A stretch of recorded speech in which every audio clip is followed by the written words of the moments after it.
If you've been diagnosed with a hiatal hernia and you are taking PPI medication every single day, or you're waking up with reflux, burning the back of your throat, you're going to bed with reflux, heartburn, tight chest, bloated, uncomfortable, I really want you to hear something. You do not have too much stomach acid. One of the problems you have is that your stomach is sitting in the wrong place, and that can be changed. I'm a pharmacist. I know what the PPI medication is. I refused to take it because I knew it wasn't going to fix me. I was diagnosed with a hiatal hernia 7 years ago. I was dealing with daily symptoms. Every single day was a struggle. Reflux, bloating. I had such food anxiety. Today, I don't have any symptoms. I don't take any medication. Doing these hiatal hernia exercises was a big reason for that. Here's what we're going to be covering in this video. I'm going to explain why the symptoms are happening in the first place. And then I'm going to share something that you need to know about sliding hiatal hernias. And once I tell you this thing, it will change the whole way that you approach your recovery. And then I'm going to share with you the exact routine that you can start implementing from tomorrow morning that will give you some relief. And stay with me for the section on why these exercises work. Because if you skip past that section and go straight to the exercises, the whole thing won't land and it won't stick long term. Now, I'm a pharmacist. I've been working for years in pharmacies, handing out medication to people with constant chronic reflux.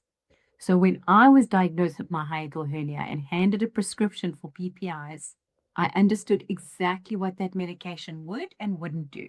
Yes, it would suppress my symptoms, but no, it wasn't going to fix me. And I knew that. So I went to the research and I tested everything on myself. And over a period of about 6 months, I got rid of all my symptoms. No more reflux and not taking medication. That experience changed everything for me because I realized what I had healed in myself, I could help other people heal too. And so today, this is what I now do for a living. I work with people to help fix their gut, help them improve their digestion, or help them get off the medication that they've been told they have to stay on indefinitely. When I share these 5 exercises with you today, it's my lived experience. This is what worked on me, and this is what I do with my clients. Before we get onto the mat, I just want to explain the mechanism of how it works because it's not just a case of stretching and relaxing and feeling good. There's a physiological reason why these exercises work. So your diaphragm sits like this and separates your chest from your stomach, and it's your main breathing muscle. So when you have a hiatal hernia, part of your stomach pushes up through your diaphragm into your chest area. So it's now sitting in the wrong place. And this is why you often feel such tightness and pressure. Your stomach is sitting in the wrong place and your diaphragm can't move properly. And your ileus valve, which sits inside a tube wall, that can't seal properly because it's constantly being squeezed under pressure. The valve is constantly being left open.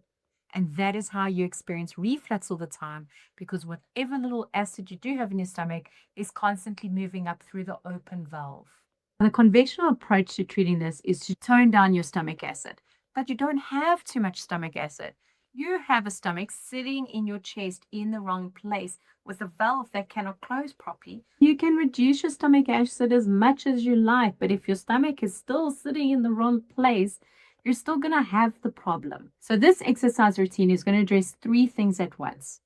We're going to use gravity and movement to reposition your stomach to where it should be. Strengthen your diaphragm and get it to move properly with some specific breathing exercises. And we're going to switch on your parasympathetic nervous system. That's the part of your nervous system for rest and digest. That's how you improve digestion.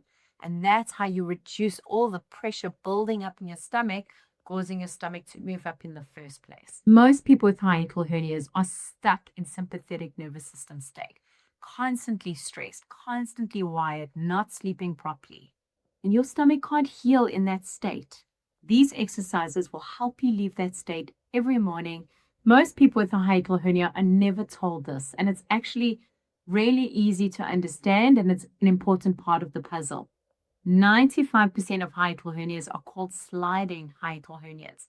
And the word sliding gives it away. It's the ability for your stomach to constantly slide up and down. It's not permanently stuck up here. There's moments when it does slide back down and it slides up. And this all depends on how much pressure you have in your belly, how stressed you are, what you've been eating, and how you breathe. So here's the reality. You can do these exercises and feel genuine immediate relief. The stomach drop, which is step 1, can help shift your stomach back down. But if you don't fix the root cause, the pressure in your abdomen, your digestion, and your dysregulated nervous system, you can do these exercises until you are blue in the face. The stomach is just going to keep sliding back up. So what's the goal here? Step 1 is the stomach drop to get your stomach out of the way. Think of it as a clearing path. But the most important work, the work that you need to do long term, is the work on your diaphragm and the breathing. Train your body to stay in a rest and digest state. When your nervous system is calm, your digestion works and the pressure in your abdomen goes down.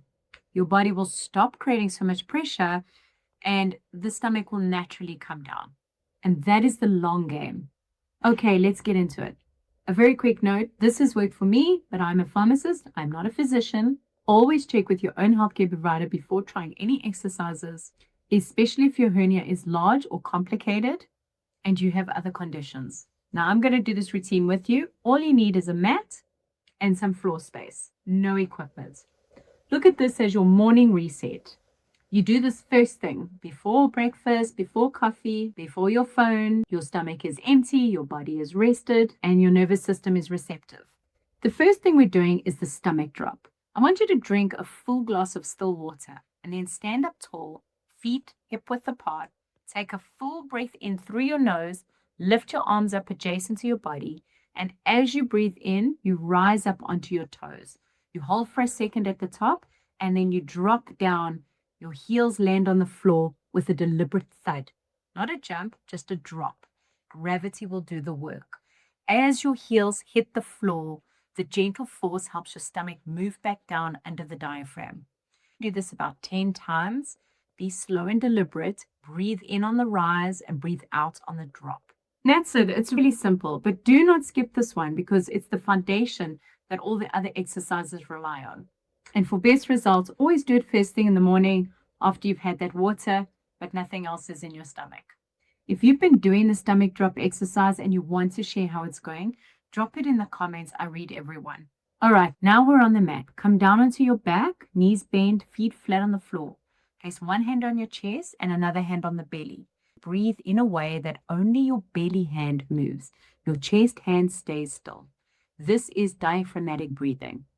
If you have not done this before, it may feel strange at first, and that is completely normal. It just means that your diaphragm has not been used much. Now you breathe in through your nose for a count of 4, feel your belly rise, hold for a count of 7, and then breathe out through your mouth for a count of 8, and you let your belly fall. The long exhale is really important. When you breathe out slowly, it helps your body relax, and this will turn on your rest and digest state. You're helping your body come out of stress.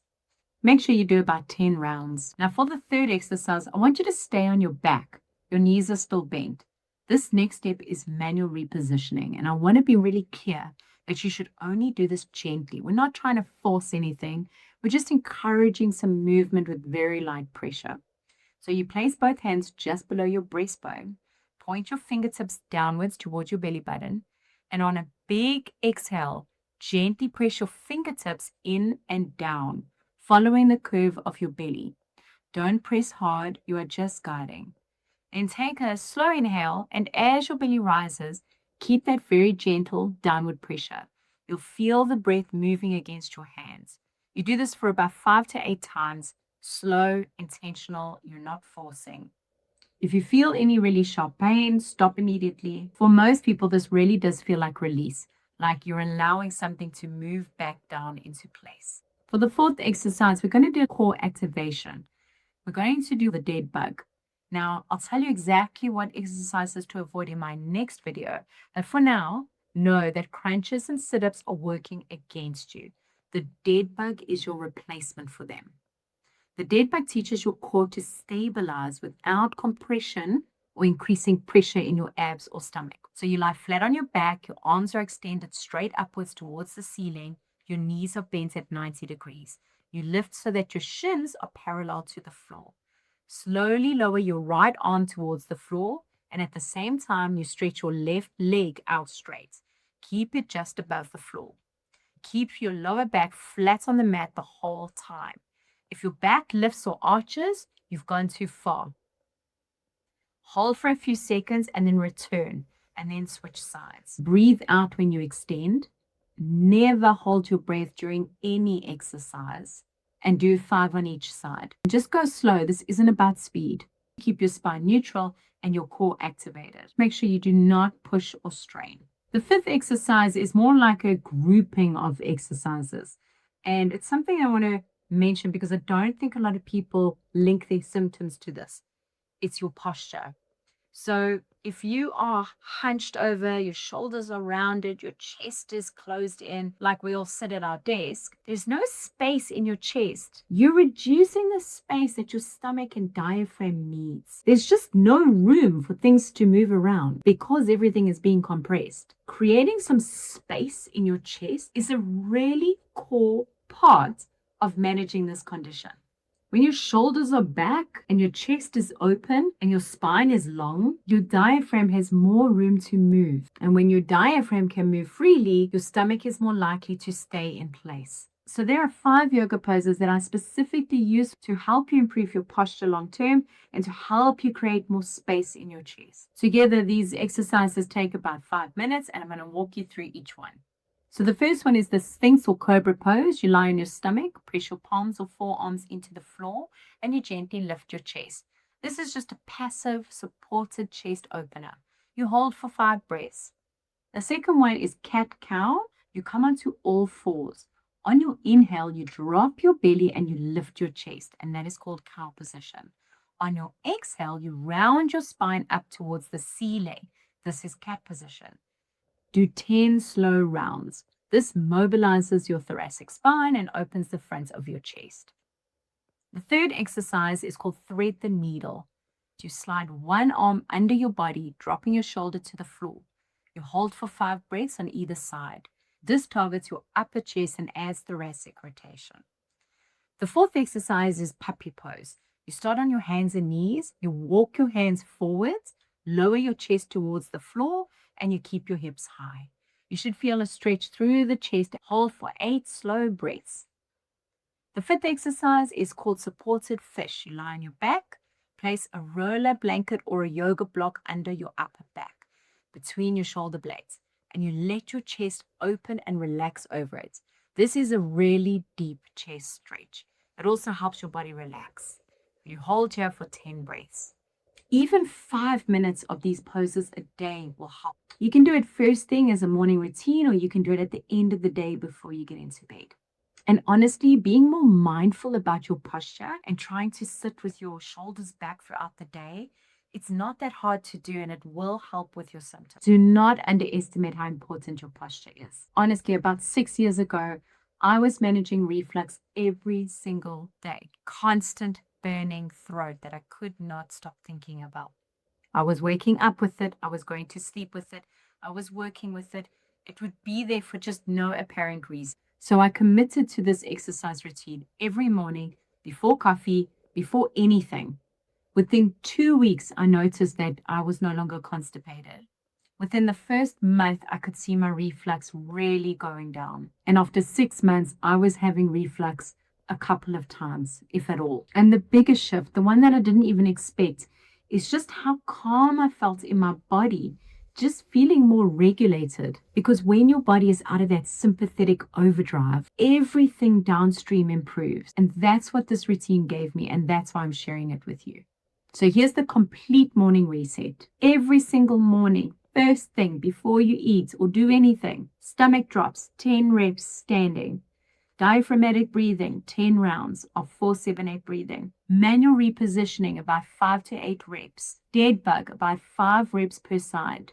And chest openers, 5 yoga poses, takes you about 5 minutes, 15 minutes, and that's it. The goal isn't perfection. It's honestly just about consistency, because your nervous system heals through repetition, through teaching your body every single day that it's safe, that you're safe, that it can rest, and that you can digest. If this was helpful, please subscribe. I post weekly on gut health and nervous system recovery, specifically for people that are high performing and their body is starting to push back. Drop a comment below and tell me which step you're trying and how the exercises are going. And if you have any questions about any of the exercises, put it in the comments and I'll get back to you. And if you want to know which exercises to avoid, which ones are making your hernia worse, that'll come up in my next video. Make sure you subscribe and you don't miss it.